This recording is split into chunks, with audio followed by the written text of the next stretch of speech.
Bonjour à tous et bienvenue, vous regardez l'autre direct et aujourd'hui nous sommes en compagnie de Andrea Cotarac, bonjour. Bonjour, merci de m'avoir invité. Vous venez d'être investi chef de file pour la métropole par le parti de gauche pour les élections régionales. Qu'on comprenne bien, c'est absolument pas une finalité, en fait c'est plutôt un début puisque la gauche de la gauche, ou en tout cas tout ce qui est à gauche du PS, tous les partis à gauche du PS tentent de se fédérer pour présenter une liste d'union. Vous en êtes où aujourd'hui ?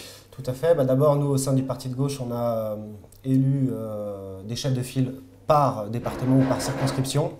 Nous avons aussi l'élection de 2 chefs de file au niveau régional. Au niveau de la métropole, je suis investi avec Hélénie Ferlet. Et au niveau régional, nous avons Tony Bernard, qui est un maire d'Auvergne, et Corinne Morel-Darleux, qui est conseillère régionale, 2 personnes compétentes là-dessus. Chef de file, c'est quoi? C'est être un peu l'ambassadeur du parti au niveau local, tant au niveau régional.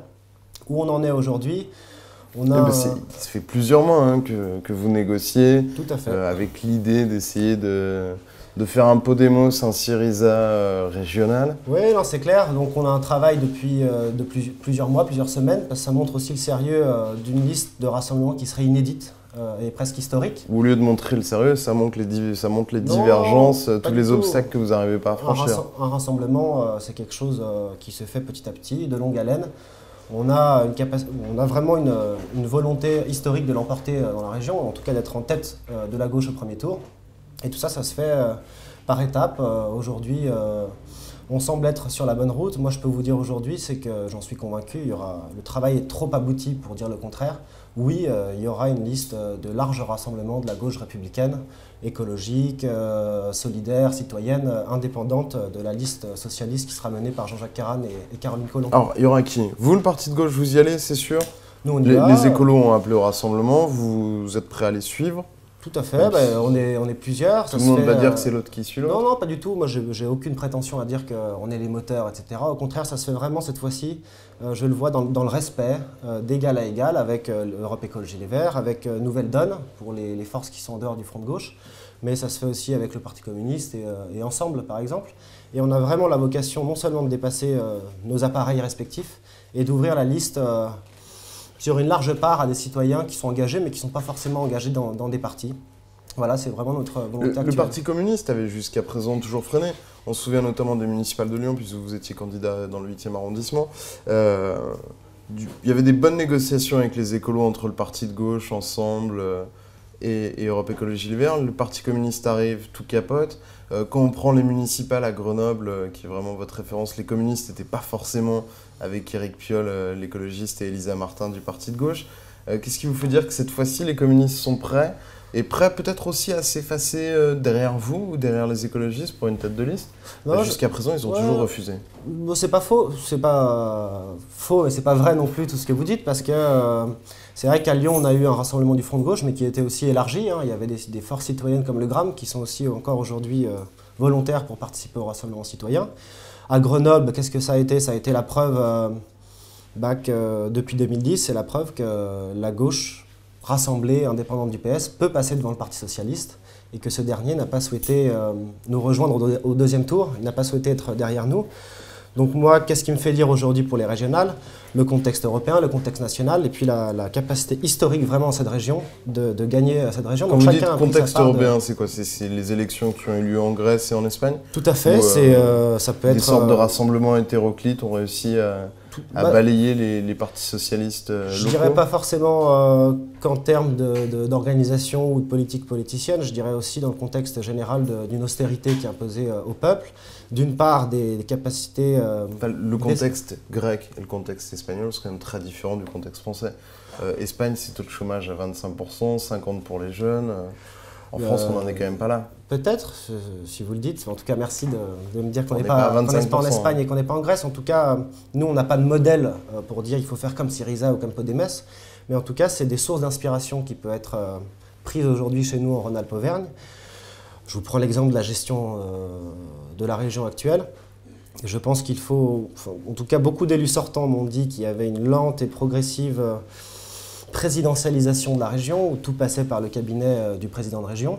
Moi, je pense qu'il faut, dans le respect de l'opposition comme des partis de la majorité, une transparence et un organe délibératif qui prend véritablement son rôle avec un lien avec l'exécutif un conseil économique et social, par exemple, qui pourrait avoir un rôle beaucoup plus important, non pas simplement consultatif comme c'est actuellement, mais qui pourrait avoir un rôle un peu plus contraignant vis-à-vis des élus. Ça pourrait peut-être dépasser les querelles politiciennes ou les égos des uns et des autres. Voilà des forces citoyennes, une manière de changer la manière de faire de la politique. On reviendra sur la manière de gérer la région par Jean-Jacques Carle, mais sur cette thématique du rassemblement, vous dites arriver à être la première liste à gauche, puisque vous voulez transformer le premier tour en une primaire à gauche.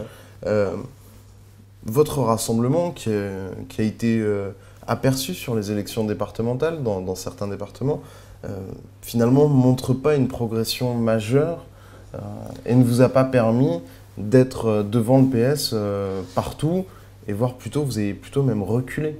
Non, c'est pas... Si on additionne les forces non, c'est pas vrai. écolo D'abord, et du Front de gauche. les chiffres qui ont été donnés à 20h sont complètement faussés, puisque quand on va à la préfecture et qu'on fait une liste de rassemblement qui va au-delà d'ailleurs du Front de gauche et d'Europe Écologie et Nouvelle Donne, il y avait des collectifs citoyens qui n'ont pas attendu les forces... l'ACOL, l'Association citoyenne de l'Ouest lyonnais par exemple, n'a pas attendu les organisations. Et cette fois-ci, vraiment, on voit que les organisations politiques, non pas imposent leur cadre pour dire venez, mais essayent de s'inscrire dans des dynamiques qui n'ont attendu personne.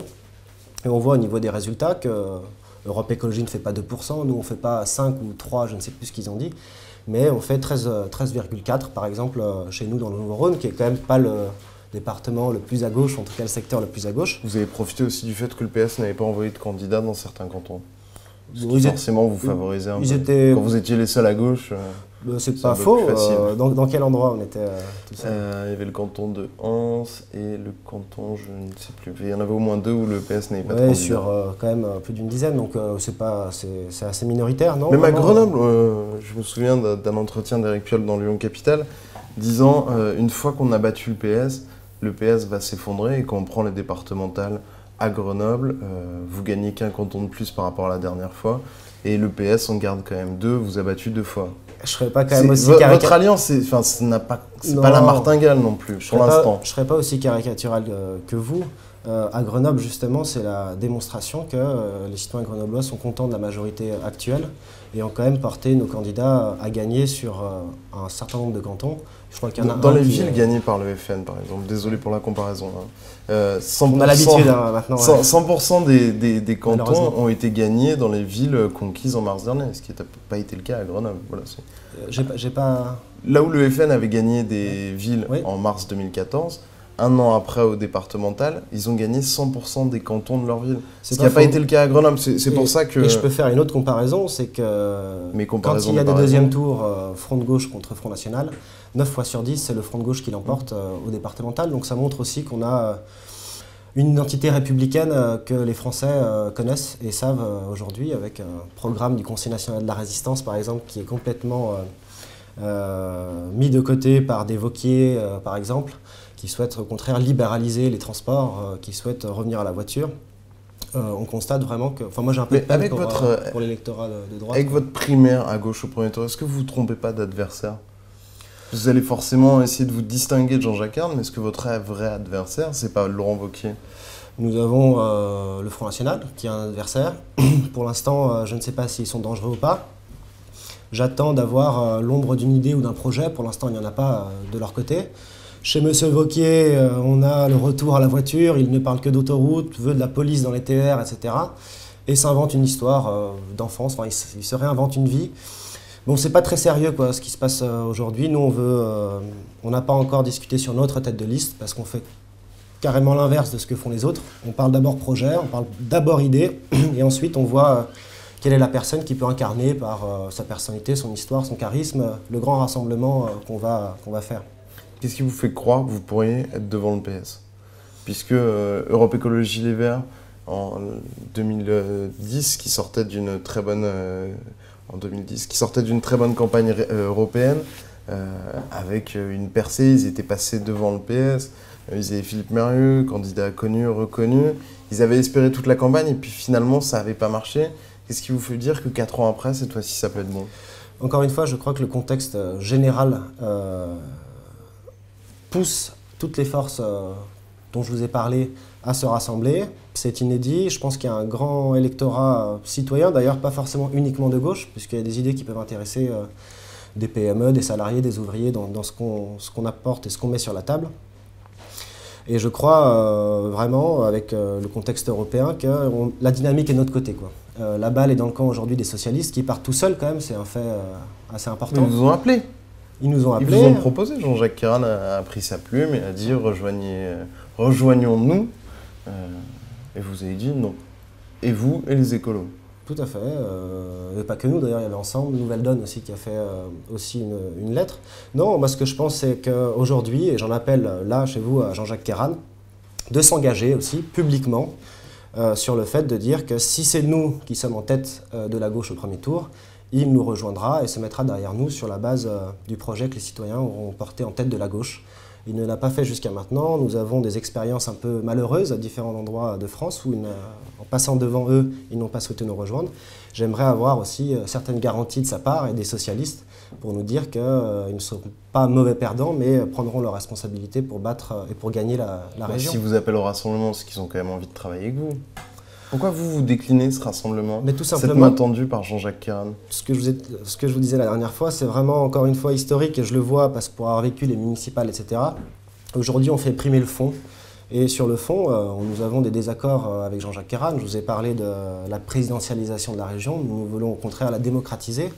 C'est un parcours du combattant pour avoir les documents qui sont donnés aux élus et délibérés. Je pense que des outils Internet, par exemple, c'est un strict minimum qui peut être donné aux citoyens. Un renforcement du Conseil économique et social qui devrait avoir un rôle plus important dans les avis qu'il donne. Ça, on est sur des points de gestion interne. Mais je peux vous parler... vous ne partez pas parce que vous n'êtes juste pas d'accord avec lui sur la manière dont il gère la région. Je pense que nous avons la compétence et la capacité d'être beaucoup plus efficaces. En matière de transport, par exemple, on a un paradoxe assez énorme de mettre énormément d'argent sur des grandes lignes et d'abandonner des petites lignes. Vous avez vu le rapport socialiste qui va fermer quand même des lignes Clermont-Béziers, Paris, Lyon, Bourg-Saint-Maurice, etc. Je crois qu'il y a 4 ou 5 lignes. Un retour sur les autocars. Je trouve qu'il y a une marche en arrière aussi en matière écologique. Sur la formation et l'emploi, moi j'ai rencontré des proviseurs, par exemple, qui ont un énorme problème pour les stages que doivent faire les élèves, les secondes, les terminales. Je pense que c'est très simple d'avoir un contrat pluriannuel entre la région, le ministère de l'Éducation nationale, la Chambre de commerce et d'industrie, la Chambre des métiers, pour évaluer les besoins quantitatifs et qualitatifs de tous ces élèves-là, parce que ça conditionne aussi leur réussite scolaire, et pour trouver des entreprises et accompagner aussi les tuteurs dans les entreprises. Voilà des sujets opérationnels et concrets que nous mettons en place, que nous proposons à nos citoyens. Je respecte aussi les partenaires puisqu'on est encore en train de faire un rassemblement et de compiler nos idées, mais il y a 80% des programmes des différents partenaires qui sont complètement en lien et complètement en accord. Sur votre rassemblement, pronostic, quand est-ce que vous allez signer? Quand est-ce que vous allez tous vous mettre d'accord? Quand est-ce que les communistes vous rejoignent? Moi j'espère que ce soit le plus rapidement possible, puisque quand on compte gagner la région, il faut partir en campagne officiellement et très rapidement. Je pense et j'en suis certain, convaincu qu'au mois de juin, ce sera officialisé. Et alors, qui pour mener ce rassemblement?